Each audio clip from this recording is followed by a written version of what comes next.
Hello everybody, Music Man here. Welcome to our sneak peek number 4 of the ACW 3.6 patch that is going to be released soon. This is not going to be a long video for you guys. I just going to show you a little bit of the campaign map, and I've actually chose the Union.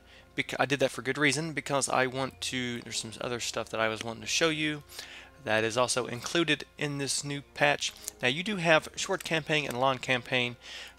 The short campaign you have until 1865, and the long campaign you'll have until 1870. I'll go a little bit more in depth of these turns and how they work on the campaign map, so we'll see you there. And here we are on the campaign map. Now I'm the Union, so when you fight as the Union, you're going to have all this at your fingertips, and when you fight as the Confederates, you're going to have all of this. Now there's a lot of stuff that is different on this campaign now. You have some more cities that are available. You have Rochester here, which is new, and you also have Britain that has also taken all of Canada here, and you also Sioux Falls here is added. Now on the Confederates, you also have Jackson, Mississippi, and New Orleans, which has always been there, and you have Midland, West Texas. Now here is the good thing about the Confederate campaign, is something that I've noticed, is with these cities, I don't remember seeing West Texas in here, but it's in there now, and Jackson, Mississippi, and with New Orleans, that you're going to have to, it actually works out really good, because when you're fighting your Confederate campaign, you're going to be able to really build up West Texas, and you're going to be able to get some generals and some better units, and you're going to be able to actually start fighting up here in the north, in the west. So that actually, it creates a different dynamic, and it really changes everything. So you're going to be able to actually start campaigns up in here to take out the Union territories, as well as the opposite with the Union. You're able to take Sioux Falls, you're able to build this up, and with these other territories you can create some good armies and push south here. Usually in the previous versions you can build up in this area, but there wasn't a lot of good units available, mostly just volunteers or militia, and you could push up, and you'd have to have a lot of units to really do any damage and to take some of these territories. But now you're going to have a lot more available, and it's going to change the dynamic of this campaign. So also with Jackson, you can go up to St. Louis, and of course again Nashville's still right there with Frankfort, Kentucky, and also here. Now usually you can also build the not so good units here, but then you'd also have to try to send some armies, or a good army, or at least some good units all the way here to the west, which took just absolutely forever and took a lot of time. So this is how things have changed now on this campaign. So you're going to be able to have a lot more available to you. Now with the Confederate, I've started the Confederate campaign, and notice that all of this you're just going to have to build up quickly, because there was some. I was kind of experimenting a little bit, trying to have that tit for tat mentality. And Union kind of does a trade agreement with you, and you can accept it. They'll try to get you an alliance, accept it. It goes on, but really the thing to do is just to kind of ignore them. You could try. Now here's what I would absolutely like to do. You could start the trade agreement going. That gives you when you're the Confederates, it actually gives you more time to really build up your armies, because it's going to take a while if you're the Confederate, because you have to build all your buildings here, which takes a number of turns. You're going to build all your farms here, which to increase your economy, and it just takes a while. So the more you can kind of just kind of hold them before they declare war on you, the better it's really going to be, because it just gives you enough time to build up. Or if you want war automatically, you could try to do that. They will start taking some territories, and you're just going to have to build up quickly to try to take them back. And now let's kind of go into the diplomacy here. You can see that the major nations, the Confederates and the Union, And your major nation or minor nations is your Venezuela, you got Britain, France, Grenadine Confederation, Haiti, Mexican Empire, Spain, and United Provinces. That's going to be who is at play on this campaign. And you can kind of go down here. I've also noticed that when I was doing a Confederacy campaign, kind of starting it, the Mexican Republic forms and takes this settlement here, and the Mexican Republic actually starts fighting the Mexican Empire. So there's another dynamic added. There's going to be new nations that are going to arise. And also I remember that I think it was France, or no, it was Spain, that actually trades with Britain, and Spain actually ends up with Rupert's Land. So that's a little different there. And down here you have Britain has some, they have Nassau, Bahamas, they got Jamaica, and Spain has Cuba, Haiti has Santo Domingo, which is really, really cool, changes everything.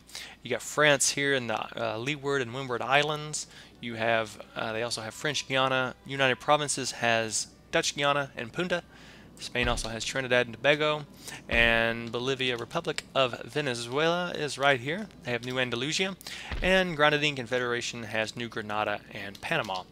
So a lot more stuff at play, and on through your campaign, nations are going to arise. They're going to rise and fall, and it creates a different dynamic on this campaign map. And it, so the campaign map actually ends up being a lot more fun than in vanilla. So that's something to look forward to. Also, you have Rochester, New York here, which I don't remember seeing. It's in there now. Really, really, really cool. So let's kind of go in now. Now these turns. Now you start in early January of 1861. Each turn is going to be 2 weeks, so it's going to be like Napoleon on that deal. It's going to be 2 turns a month, which is going to give you 24 turns a year. And then if you do the short campaign in 1865, that's until 1865, that's going to give you about 96 turns, probably just under 100 turns. So if you go to 1870, it'll be a little bit more, and you can kind of pick and choose whatever you want. You also basically these are all up for grabs as well. It's going to be your campaign, so you do what you want. However, I'm going to warn you. See, this is the Union, so you can kind of look at the objectives here. You're going to have to take New France from Britain. You're going to have to take Richmond. You're going to take Lower Texas and New Mexico, and for a total of 19, the whole 15 regions with 4 victories, so I think overall you're going to have 19.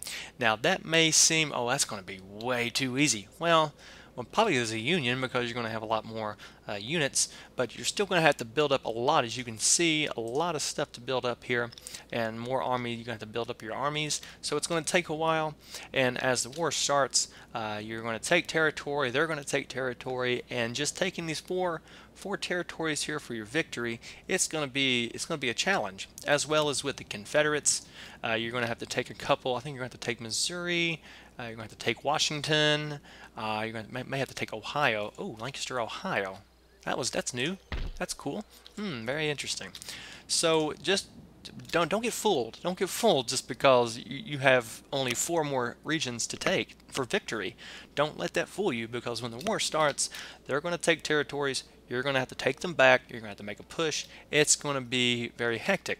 And also, if you're very adventurous, you can create a couple of armies, kind of push down, and maybe take Haiti. Just kind of go down here if you want to. It's going to be your choice basically. So that's what's going to be kind of featured on this new patch on the campaign map.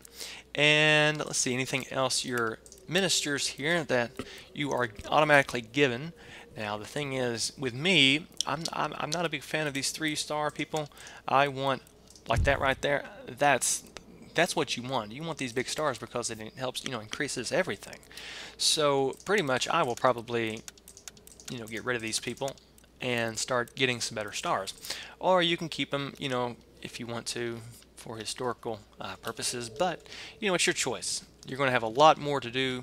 You're going to have more options that are going to be given to you, and it's going to be well around really, really cool. So I'm really looking forward to it. Unfortunately, I can't really show you a little bit into the campaign because, and it does tend to crash. That's kind of something that they're going to have a fix now. Trig and Papa Goat's giving me some new files, mostly the Start POS that they're trying to work on.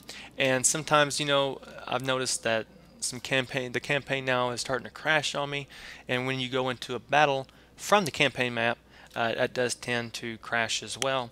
Also, but you know that's something that they'll fix, and they'll do that before they release it. So pretty much, you know, everything's done except just some minor details on how these work and to prevent the crashes. That's kind of what they're working on right now.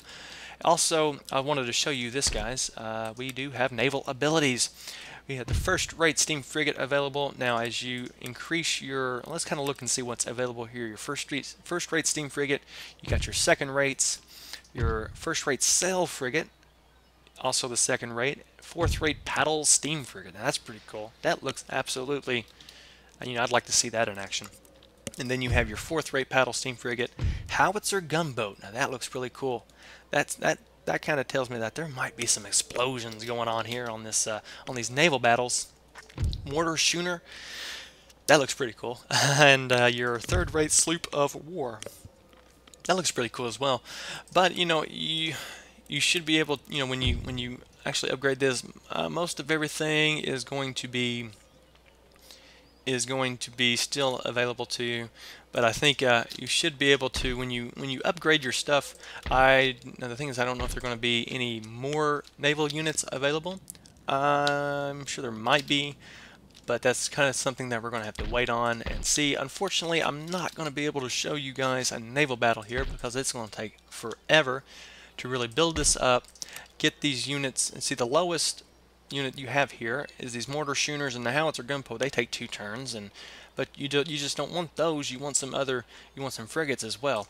And you know, Confederacy's got to they got to build up their navy. And so guys, naval battle, unfortunately, I will not be able to show you just because of time purposes, but you do have these units available.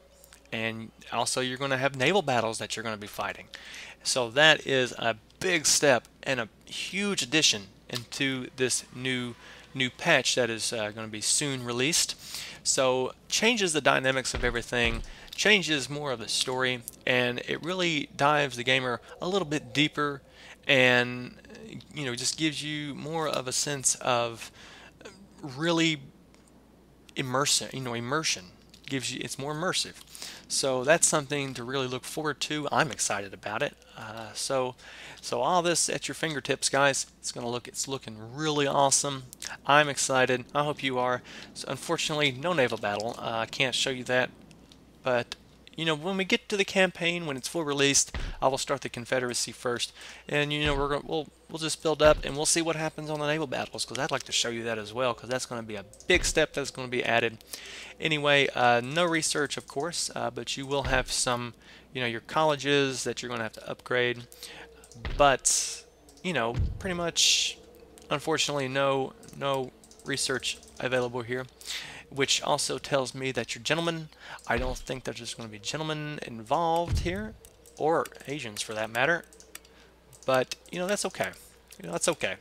But a huge step on this campaign map that's going to be added, and your missions, don't let it fool you because it's going to take a long time.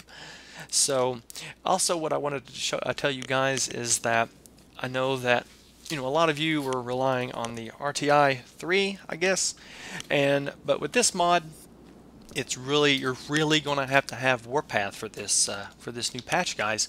It's going to work a lot better, and actually it's going to work, period. I mean, I don't know, I haven't used the RTI 3 yet because I just got the Warpath, and it's going to be kind of touch and go with that. So my advice to you is just go ahead and invest in Warpath. You will not be disappointed that you did, because this is going to work so much better, absolutely 100% better on Warpath than the other one. So if you don't have Warpath, you might want to think about getting that now. I don't think it's that expensive now. It's been out for a while, so easy to pick up and easy to download. So it just automatically in your game right there. So yeah, that's pretty much all I wanted to show you guys on this campaign map and the addition of naval ability. And you know, I'm kind of bummed out that I really wanted to show you guys a naval battle. Unfortunately, it's not going to happen. So it's actually looking like next part will be our last our last sneak peek video, and we're gonna do a custom battle. It's gonna be huge. We're gonna show you I'm gonna show you the whole glory of this mod. It's gonna be intense, so stay tuned for that, guys. I have very much enjoyed bringing you these sneak peek videos and showing you what is going to be in this new patch and how it's 100% better than these recent ones. I think this should be just a standalone myself. So guys, thank you so much for watching. I do hope that you have enjoyed. Comment, thumbs up, and subscribe. Follow me on Twitter, Google+, follow me on Twitch, join my Steam group, and stay tuned. When this mod is fully released, I'm going to keep everybody updated. You can go to the Total War Center and find your information on there. But as soon as it's released, we will start our Confederacy campaign.